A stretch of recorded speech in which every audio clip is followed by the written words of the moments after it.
definitely disappointing today, without a doubt. Thought give up 21 points in the second quarter.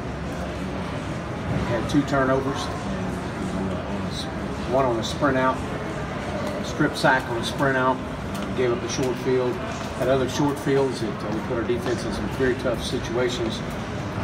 We scored 21 points off of it. We couldn't flip the field. We just couldn't climb the hill. And we played a lot of freshmen today, which will benefit this program moving forward.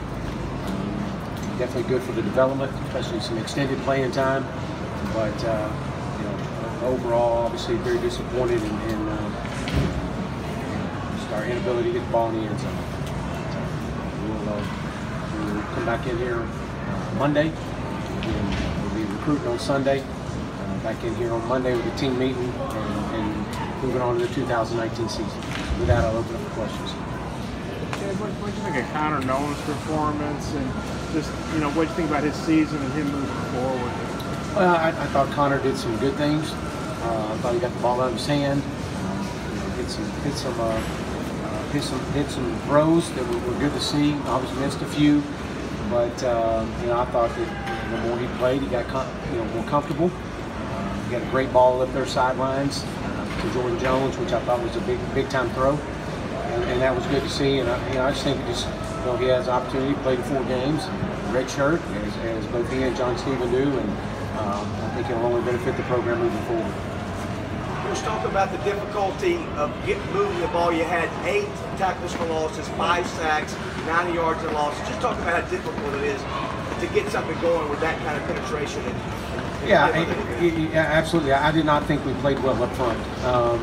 We got guys that have been in position and playing those positions all year long for the most part of 9 games, and just to be able to our inability to sustain some blocks was disappointing, and to put us behind the chains. Anytime you get put behind the chains like that, it's difficult. It's difficult on anybody, and that was no different today. They played a lot of man coverage, which we knew who they were. And brought pressure on us. And when you get behind the sticks on early downs, it's really hard to stay on schedule. What's the message to these guys?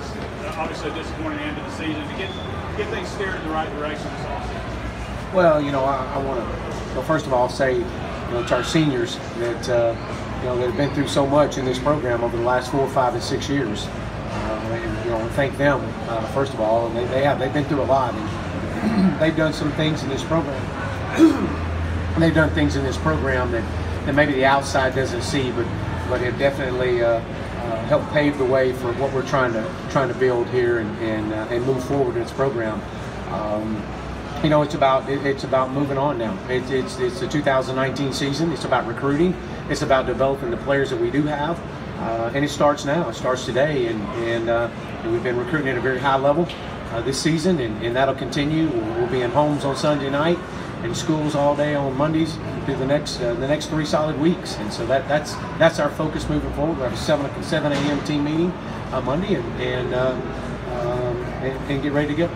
Yeah, what do you think of your first run through the SEC? Was the rebuild, or whatever you want to call it here, a little more difficult than you might have imagined? Well, I think I knew that this was the toughest league in college football, and it definitely did not disappoint. And I think it did exactly what I thought was going to happen. You've got to have depth, and you better have some speed, and that's been the area of emphasis for us, and has been since the day I walked in here. And you got to recruit to that. You got to develop the players that you have. Coach Kelly didn't make the trip. I know he was scout team this week. Was that just a deal where he just didn't figure in the game plan, or is he?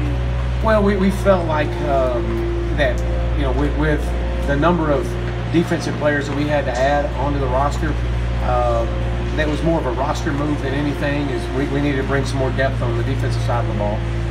Has Cole notified you any about his future, if he's going to be back next year or not? No. We'll discuss all that moving forward next week. So Santos was the only starter in the secondary today who started. you know, the majority of the season. He's the only one to start every game, I think. How'd you think how'd you think Joe played, Monterey? How'd you think those young DBs did? Yeah, I don't know exactly how many freshmen we had. We played 15 freshmen today on the field, and you know, anytime you can put them in a game situation and watch them develop, they're going to make mistakes. We made mistakes today, but those guys continue to battle and fight, and I was proud. I was proud of those guys. They had to step in some difficult times and difficult situations, and you know, again, it's no one wants to lose. Losing is not acceptable in this program, but you know, as we move forward in this program, we've got to continue to develop these young men, and that's our number one focus right now. Chad, how hard is it to stop a quarterback like Drew Lock when he really gets in a rhythm like that? Well, he's an outstanding quarterback. I mean, there's a reason why everybody has him at the top of their draft board. He's very composed. He's very experienced, a veteran guy. You could see that today out there. Nothing really fazed him or rattled him. You know, he gets into a rhythm. It's tough. It's difficult. And you put some guys on an island the way that they do their splits, and you know, you've got to win some one-on-one matchups in space, and that's what this league is. That's what this game has turned into. It's about isolating people in space, and you got to win those matchups. Yeah, what's the plan with Connor with baseball? How he'll kind of split his time between baseball and spring football? Yeah, we'll look at that. You know, my focus was just getting through this, getting through today, and you know, now that we're through today, we'll regroup next week, and we'll all have a chance to sit down and talk and go from there. Is that something you and Dave Van Arnold kind of work out? Sure, absolutely. Yeah. You anticipate Connor playing baseball? Oh, absolutely. You bet. Yeah, he's going to play baseball, and that's you know, we love guys that want to compete. Coach, 2 weeks in a row you had plays on the goal line that they didn't see it the same way y'all did as far as the pick play or whatever. Could you see that play today? I know you had trouble last week. Yeah, you know, it was thrown quick. The flag was thrown quick, and so he obviously saw something. You made a switch at center with Yelda. Was Ty just having trouble with the snaps in the wet weather? What prompted that? Well, I think there was a combination of things that led to that decision, and you know, it was it's just what we felt was best for us moving forward. Do you have any update on Rakeem? I saw he went out again today. Yeah, it was his knee, and obviously did not return. We'll reevaluate things earlier, I guess tonight and tomorrow. You know, Connor, he was obviously under a heavy pass rush, same deal in North Texas. How do you think Connor handles those situations where he's had, you know, games like Tulsa where everything worked pretty well, and he's had games like this where he's running for his life a lot? Well, I thought the ball jumped out of his hand. I thought he had a lot of zip on the ball. I thought he was composed. It was disappointing in some of the fourth downs that when we were trying to sprint him out, that we were getting run down from the backside. So that was disappointing, and it wasn't so much. I mean, he was trying to evade the rush by sprinting out, and we weren't being able to hold up on the backside of it, which was disappointing. I thought he did a good job sitting in there and trying to be as composed as possible, and pulled the ball down and running on a big third down conversion. So that was good to see. I know you love coaching football, but is there a part of you that's just glad this season's over because it's been so tough? You know, just ready to turn the page, move forward, all that. Well, you know, Bob, I've been in this exact spot before, and I know what it looks like, and I know what it looks like moving forward. And I know what it takes to move this program forward, and you know, no one likes to come in and end the way that we finished, especially when you walk into a locker room, a group of young men that football has been their life, and you know, some of them will play their last down, and you know, that's difficult. That's difficult on anybody. But that's why we want to wish those guys the very best and move forward. And again, it's about recruiting and developing right now. You mentioned this recruiting and developing. How important over the next 3 months to hold this class together? Yeah, you know, our class is strong right now, and it's extremely important. It's very vital to our program's success moving forward.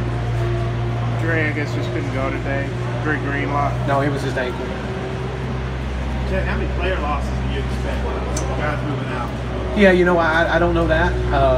We'll evaluate all that in coming days. Yeah, I know you got a good class coming in, but how hard is it? You talk about being in schools when you're coming off a 2-10 season. How hard to sell is that when you're recruiting? Well, you got to sell who you are. and you got to sell a vision. You got to sell what's coming, and that's what we've been selling from the start. When we started recruiting these young men, selling them an opportunity to come in here and contribute early, and to play and make an impact the day you step on campus, and that does not change. That's been our mission, and that's been our message to these young men, and that won't change. These guys will be able to come in and impact this program and continue to establish what we're trying to put forth, and it'll happen the day they get on campus. We're anticipating quite a few mid-years, so they'll have an opportunity to come in here and play and contribute quickly. Chad, do you have any message to the fans that this is not the norm? They just endured the worst season in history. Yeah, absolutely.